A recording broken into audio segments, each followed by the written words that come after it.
Bom, o que me perguntam aqui, quais as indicações de intervenção cirúrgica na estenose aórtica? Acho que uma das primeiras coisas, a intervenção cirúrgica não tem dúvida nenhuma na estenose aórtica, a primeira coisa é sintomas. Paciente sintomático. Pacientes que têm algum dos sintomas, principalmente dor precordial, dispneia ou tontura. Esse é um dado indubitável, bem conhecido. O grande problema hoje que está se discutindo, na verdade, é quando indicar o paciente com estenose aórtica grave, anatomicamente importante, assintomático. O que nós temos de fazer diante desse paciente aqui? É uma coisa que é uma individualidade muito grande. O que as novas diretrizes, inclusive as diretrizes de válvulas que está sendo, espero que seja publicada daqui até o final desse mês, até o final desse ano, tem comentado. Então, pacientes que são totalmente assintomáticos, certo? E tem a estenose aórtica importante. Qual é a primeira coisa a avaliar? A função ventricular. Se o paciente não sente nada, ele não está se autolimitando, e vocês observam que ele tem uma estenose aórtica importante, com fração de ejeção em rebaixamento. O que é em rebaixamento? Vamos matematizar, menor que 50%, reavaliado depois de 3 a 4 meses, ele tem indicação absoluta de cirurgia. Outros pacientes, ele é totalmente assintomático, mas tem uma estenose aórtica importante. Vamos agora classificar o que é uma estenose aórtica anatomicamente importante. Então, é um paciente com gradiente de 80 milímetros de Hg, gradiente de pico, um gradiente médio pelo ecocardiograma de 40 milímetros de Hg, e ele totalmente assintomático, devemos indicar cirurgia ou não? A priori não. Mas nós estamos observando que as coisas estão evoluindo. O que é evoluir numa avaliação? Primeiro, propedeuticamente, o sopro está ficando, um pico do sopro sistólico dele está ficando mais tardio, desaparecendo a primeira bulha, mostrando que está calcificando mais. Um desdobramento paradoxal da segunda bulha. São dados propedêuticos que vocês têm de valorizar. Não adianta só usar a técnica ou interpretar o eco. Vamos interpretar o que o paciente tem na sua propedêutica de evolução. Esse paciente apresenta um eletrocardiograma com uma sobrecarga ventricular importante, um strain importante, mas quando nós vamos avaliá-lo ecocardiograficamente, observa-se que a velocidade de fluxo transvalvar, que são dados que agora vocês têm de cobrar do ecocardiografista que está acompanhando esse doente com vocês. Tem de confiar, não adianta só pegar, mostra que tem um gradiente VA aumentado, mas a velocidade de fluxo transvalvar, que é uma medição, acima de 5 metros por segundo, coisa que ele não tinha há 6 meses, há 1 ano, é um dado importante de evolução, de predição que esse paciente está próximo a ter sintomas ou está próximo da indicação. A avaliação do eco mostrando aumento do grau de calcificação. Não quer dizer que vocês têm de indicar, são fatores preditores que nós temos de saber interpretar hoje nos exames complementares, que aumentou a calcificação. Fatores que a taxa de velocidade de aumento transvalvar, ela está se ocorrendo nesse ano acima de 3,03 metros por segundo. Ou seja, tudo isso são dados que o ecocardiografista pode ajudar a todos nós a mostrar que esse paciente já não tem aquela evolução linear, já começa a ser exponencial, a calcificação levando à piora da estenose aórtica. Esses pacientes são pacientes que estão perto da indicação e dependendo do que vocês conhecem, o dia a dia desses doentes, ele pode ser indicado cirurgia um pouco mais precoce do que outros na mesma situação que tem uma estenose aórtica tão importante em termos de gradiente 80 milímetros de Hg. Então são dados que devem e podem ser utilizados na indicação. É interpretar. Outro dado que vocês podem valorizar hoje em dia, que eu acabei de falar na minha apresentação, incrível que pareça, se ele é totalmente assintomático, um paciente que não é idoso, ou seja, acima de 70, digo até acima de 70 anos, 75 anos, é o teste de esforço. Hoje em dia, cada vez mais está se liberando. É melhor que ele faça um esforço, algum grau, com o médico do lado, com toda a estrutura, do que ele andando no dia a dia. Então, um paciente, e mostrou que o teste de esforço é segura com estenose aórtica anatomicamente importante. Ele mostrou que, dos pacientes que fizeram avaliação, só um apresentou alguma alteração importante no sentido de gravidade. Foi uma FA durante o esforço. A maioria não teve nenhuma gravidade em relação a se indicar o teste de esforço. E quais são os dados no teste de esforço que são importantes para ver se ele está indicado ou não? Ele vai fazer o teste de esforço e tem hipotensão, não aumenta a pressão acima de 20 milímetros de Hg, ou ele tem sintomas de insuficiência cardíaca importante e até hipotensão ou lipotímia. São dados que têm de ser valorizados. Então, em suma, o paciente sintomático, independente do grau de função ventricular, ou pacientes assintomáticos com fração de ejeção menor que 50%, ou disfunção sistólica de VE, ou paciente assintomático, quando vocês percebam que ele tem uma estenose aórtica importante e começa a ter alteração na velocidade de fluxo acima de 5 metros por segundo, a taxa de evolução acima de 0,3 metros por segundo e, outro dado importante, o teste de esforço com alguns sintomas. Esses pacientes são candidatos à indicação cirúrgica, mesmo assintomático com estenose aórtica importante. A segunda pergunta que fazem, válvula aórtica percutânea, riscos e benefícios.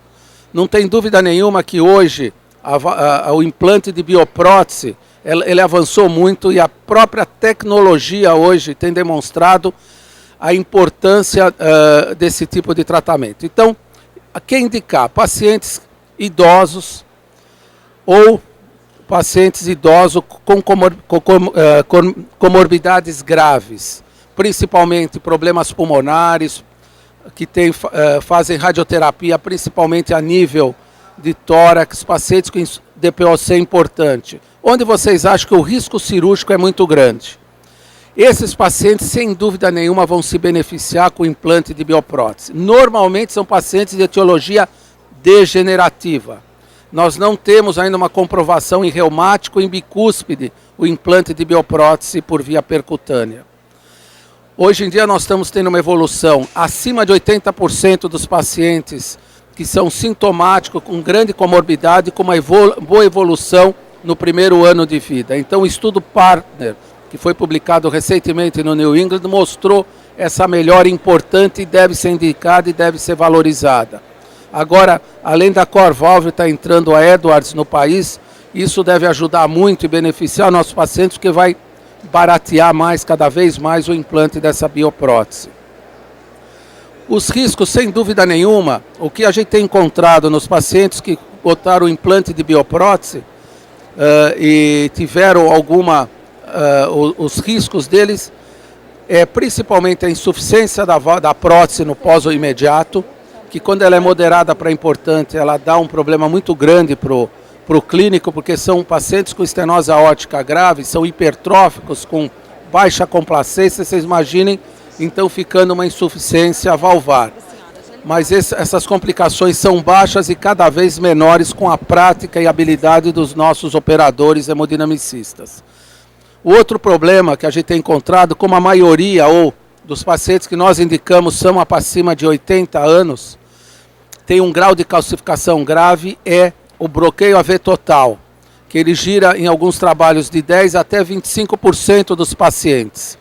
Então, às vezes, esse paciente sai da sala de hemodinâmica com o implante da bioprótese e ele desenvolve um bloqueio de ramo esquerdo, depois um BAV de primeiro grau, e evolução, nós temos de ficar de olho na evolução nos 3 primeiros dias, deixando ele com o marca-passo implantado, que é colocado já durante o procedimento. Todo paciente coloca o marca-passo antes de implantar a bioprótese, mantê-lo para ver se esse processo é um processo inflamatório pela o implante e o garroteamento, vamos dizer assim, do cálcio pela válvula, que vai pressionando a válvula e com isso acaba adentrando no sistema de condução, se é um problema inflamatório ou se é realmente um problema definitivo com fibrose. Então ficar de olho no pós-operatório, no pós-implante, no bloqueio AV total antes de tirar o marcapasso que foi colocado durante o implante. Logicamente, outro risco é o tamponamento cardíaco, que normalmente acontece nas primeiras 24 horas pós-implante. A maioria, depois que implanta, a gente tem feito o eco não só transtorácico como transesofágico. Aqui volta aqui de novo, para quem indicar? É o que a gente falou, são pacientes que são idosos e que têm grande risco cirúrgico, não tenha dúvida nenhuma, não há indicação aberta ainda, mesmo pacientes idosos que têm um perfil biológico muito bom. Nós estamos indicando cirurgia ainda ao Gold Standard, paciente de 80, 82 anos, com uma média de idade, mas que eles têm uma biologia de 70, 75, um cara que tem tudo. Essa é a indicação de cirurgia, não de implante de bioprótese. Os únicos o que existe nas diretrizes são pacientes que têm comorbidades, ou seja, o Euroscore importantemente alto para você indicar. Se as estatinas previnem a progressão da estenose aórtica. Por enquanto, nenhum trabalho demonstrou vantagem do uso de estatina na progressão de estenose aórtica. As estatinas estão indicadas somente nos pacientes que têm estenose aórtica leve, moderado ou importante, quando há indicação outra, não pela válvula, ou seja, a dislipidemia, um paciente com problemas de aterosclerose por indicação ou pela carótida ou pela coronária. Não há indicação per si. Eu vou dar, o senhor tem uma estenose aórtica moderada, eu quero ver se eu vou diminuir essa possibilidade de evoluir dando estatina. Apesar dos conceitos muito semelhantes da causa da estenose aórtica de etiologia degenerativa ser muito semelhante à fisiopatologia da coronariopatia, da doença aterosclerótica coronária, não há nenhuma comprovação médica ou de evolução que você está prevenindo a doença aterosclerótica do ponto de vista da válvula aórtica. Os trabalhos que foram mais contundentes em relação a isso, a de Rosenheck, que tentou mostrar isso, foi uma evolução de 2 até 4 anos e não conseguiu mostrar essa evolução. Estão se fazendo trabalhos mais prolongados em relação a isso, mas não temos nenhum dos resultados.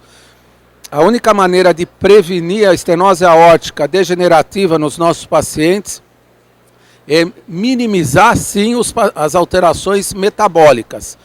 A hipertensão, tratar a dislipidemia naqueles que têm e principalmente com controle do diabetes. Com isso, nós vamos minimizar os efeitos da calcificação na válvula aórtica. Em termos de algumas perguntas que chegaram aqui em relação à doença valvar aórtica, são essas.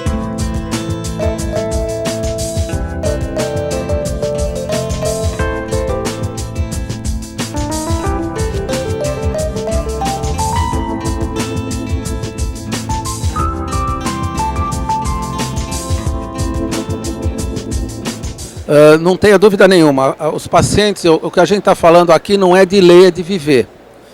Eu tenho acompanhado muitos doentes que houve implante de bioprótese, muitos é modo de dizer, dos 45 estou acompanhando 38, tanto do Einstein, do Instituto do Coração, melhorou muito a qualidade de vida, mas melhorou mesmo.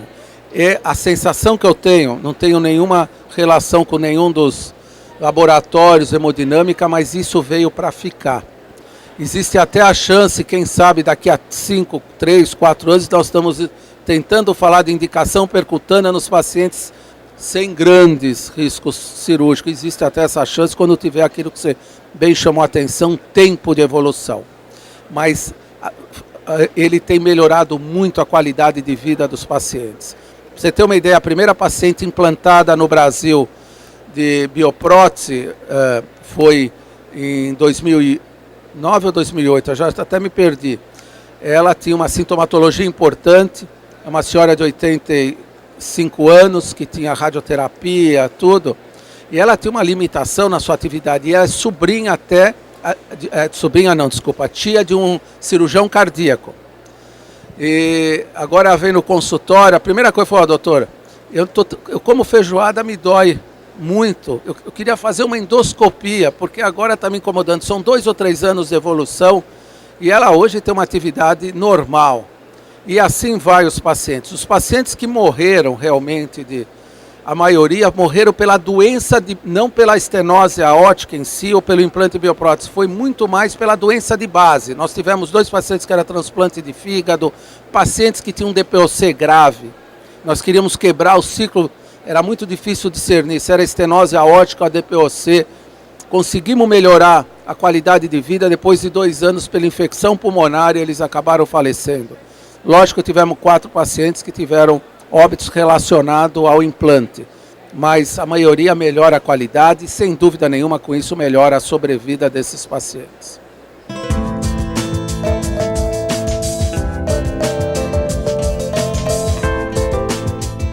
Hoje a modalidade estenose aórtica está mudando muito em relação até a mudança realmente de etiopatogenia, que a gente está aprendendo mais. Agora nós estamos, agora você que faz quanto paciente você está pegando agora com estenose aórtica? Os pacientes estão sobrevivendo mais e está o envelhecimento da válvula aórtica natural. E o que eu observo é que muito desses gradientes não está relacionado ao fluxo por dificuldade de abertura, é o anel aórtico que calcifica. Pode ver uma associação desses pacientes e a calcificação não está na aorta e no anel aórtico, que tira aquela complacência de fluxo, não é só na abertura. Quantos e quantos pacientes, a gente que vive o dia a dia na prática médica, vem paciente assim, olha o sopro, os residentes vêm falar, olha o soprão no ambulatório, e não tem uma estenose aórtica importante, está no anel aórtico a calcificação. Nem toda a estenose aórtica tem uma peculiaridade, muitas vezes ela calcificar não a válvula. Por que dá? Vai envelhecendo, a dificuldade de abertura é porque o cálcio vai depositando em cima da válvula e ela vai tendo dificuldade de abertura. Mas às vezes ele pode depositar no anel. E o pior ainda, para o cirurgião, quando ele deposita dentro da válvula e na aorta. Uma coisa que eu vou apresentar, deixa, porque isso não está escrito em livros, isso é uma coisa do dia a dia.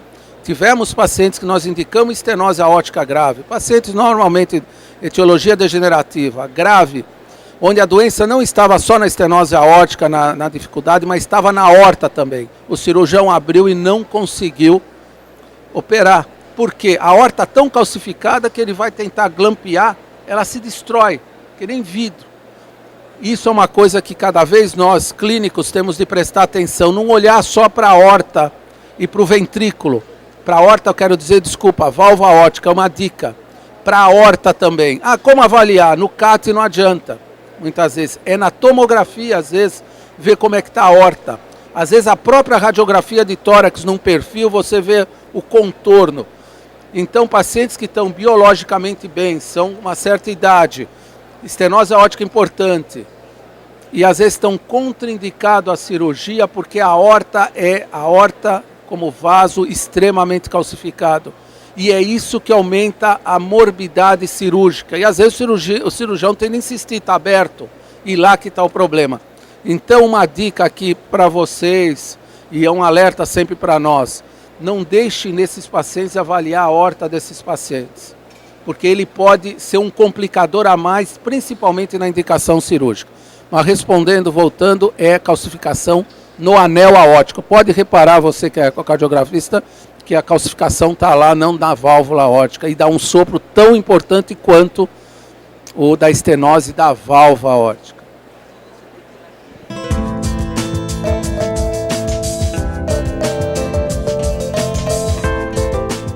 A gente tem, sim. O que nós estamos aprendendo agora, e eu estou aqui até com o Dr. Carlos Serrano aqui do lado, o que nós estamos estudando agora nos idosos é a doença calcificação. Perceba que começa a calcificar tudo, que é o próprio envelhecimento.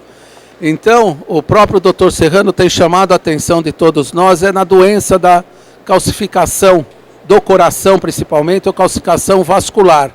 E começa a calcificar o anel mitral também, que é o grande problema que os cirurgiãos estão observando, tem pacientes com insuficiência mitral moderada que o ecocardiografista dá, e a etiologia está onde? Na calcificação do anel e às vezes até da cordoalha. Ele vai adentrando. E qual é o maior problema também? Isso também não está em livro, mas vai começar a aparecer, porque nós vamos escrever, ou logicamente antes da gente, sempre o americano ou o europeu já escreveu alguma coisa. Esse tipo de morbidade agora. É como proceder com pacientes que têm calcificação. O maior problema desses doentes que me preocupam mais é principalmente arritmias. As doenças, as arritmias de maneira geral, porque eles vão adentrando e pegam feixe, levando a bloqueios, tudo. Então, antes de você tomar alguma providência na doença valvar ou no músculo, você acaba colocando algum marcapasso ou tomando alguma providência do ponto de vista elétrico nesses doentes. E cada vez mais nós vamos estar preocupados com isso.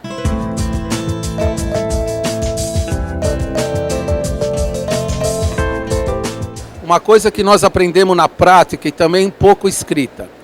Existe uma síndrome chamada síndrome da insuficiência cardíaca que todo mundo conhece. Mas quando a gente vai ver todo mundo sabe tratar a insuficiência cardíaca. É diurético, se é para melhorar a pré-carga, é dar inibidor de eco ou vasodilatadores para diminuir a pós-carga. E para melhorar a função ventricular na síndrome é dar beta-bloqueadores, esses mais específicos. Incrível que pareça, isso também é uma dica na prática. A insuficiência cardíaca, em decorrência da valvopatia, não se trata dessa maneira. E até contraindicação. Então eu tenho um paciente, eu vou dar um exemplo prático, com insuficiência cardíaca congestiva ou esquerda, como queira, como diagnóstico sindrômico. O meu diagnóstico anatômico, por exemplo, é uma estenose aórtica grave, como você sugeriu.